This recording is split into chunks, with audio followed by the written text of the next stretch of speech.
দলিল নেই, খতিয়ান নেই, তবু যদি কারো কাছে মাত্র এই দুটি গুরুত্বপূর্ণ প্রমাণ থাকে, তাহলে সারা জীবন তিনি ওই ভূমির মালিকানা ধরে রাখতে সক্ষম হবেন। শুধু তাই নয়, তার মৃত্যুর পরেও তার ওয়ারিশগণ বংশানুক্রমিকভাবে সেই জমির মালিকানা ভোগ করতে সক্ষম হবেন। প্রিয় দর্শক, বর্তমানে ভূমি অপরাধ প্রতিরোধ ও প্রতিকার আইন এর আওতায় দলিল যার জমি তার, এই নীতিটি খুব জোরালোভাবে কার্যকর হয়েছে। ফলে যাদের জমির মালিকানা প্রমাণের জন্য দলিল বা রেকর্ড খতিয়ান নেই, তারা কোনোভাবেই নিজেদের মালিক দাবি করে আইনের দৃষ্টিতে তারা তাদের মালিকানা প্রমাণ করতে পারবে না। তবুও সমস্ত শর্ত ও আইনের মধ্যেও যদি দুইটি ডকুমেন্টস কারো হাতে থাকে, তাহলে তিনি দলিল ও খতিয়ান ছাড়াই একইভাবে শক্তিশালী প্রমাণ হিসেবে সেগুলো প্রদর্শন করে জমির প্রকৃত মালিক হিসেবে স্বীকৃতি পেতে পারেন। এতে করে তিনি খুব সহজেই রেকর্ড করাতে পারেন, জমির খাজনাও দিতে পারবেন। এছাড়া কোনো প্রকার ঝামেলা ছাড়াই তার জমি হস্তান্তর বা বিক্রয় করতে পারবেন। অর্থাৎ খণ্ড বা পুরো জমি হোক, রেজিস্ট্রেশন করতে অথবা ওয়ারিশদের নামে নামজারি করতে এবং জমির ক্রেতাকে সম্পূর্ণরূপে রেজিস্ট্রেশন করে দিতে পারবেন আইনি প্রক্রিয়ার মাধ্যমে।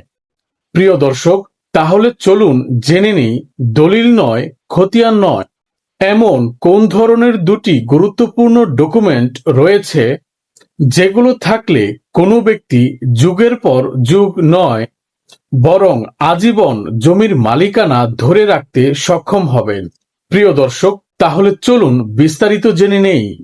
বাংলাদেশে দলিল, খতিয়ান, নকশা এই তিনটিকেই জমির মালিকানা প্রমাণের মূল কাগজ বলা হয়ে থাকে।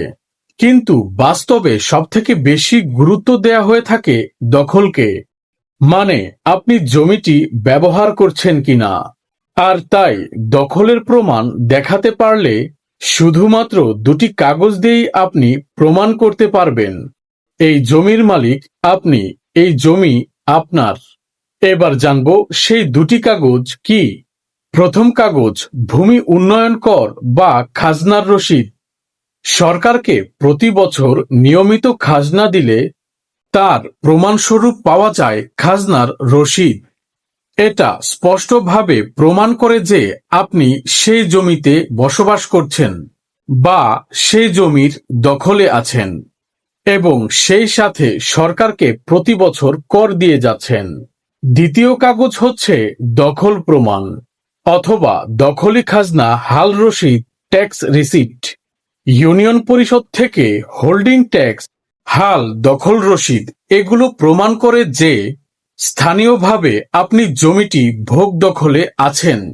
কেবলমাত্র এই দুইটি কাগজ আপনি দেখাতে পারলে আপনার মালিকানা টিকে থাকবে। এমনকি আপনার মৃত্যুর পরেও আপনার পরবর্তী ওয়ারিশগণ জমির মালিকানা দেখাতে পারবেন। এবার জানবো এ সম্পর্কে আইনি ভিত্তি কি বলে। নতুন ভূমি অপরাধ প্রতিরোধ ও প্রতিকার আইনে সরকার স্পষ্টভাবে বলেছেন যে যদি কোনো ব্যক্তি কোনো জমি দীর্ঘদিন যাবৎ ভোগ দখল করে, সেই সাথে নিয়মিত ভূমিকর প্রদান করে, তাহলে সেটাও মালিকানা প্রমাণের বৈধ কাগজ হিসেবে বিবেচিত হবে। উদাহরণস্বরূপ বলা যায় আপনি 10 থেকে 15 বছর যাবৎ জমির খাজনা দিয়ে আসছেন। ইউনিয়ন থেকে হোল্ডিং ট্যাক্স শুধু আপনার নামেই। তাহলে সেই জমিতে অন্য কেউ দলিল দেখিয়ে জমির মালিকানা দাবি করলেও কিন্তু আপনি মালিকানার শক্ত অবস্থানে থাকবেন। এবার জানবো কিভাবে আপনি খুব সহজে এই কাগজগুলো সংগ্রহ করবেন। নাম্বার 1, ভূমি অফিসে গিয়ে জমির খাজনা দেওয়ার জন্য আপনি আবেদন করবেন। নাম্বার 2, অনলাইনে ই-নথি বা ভূমি উন্নয়ন কর পোর্টালে নিবন্ধন করুন।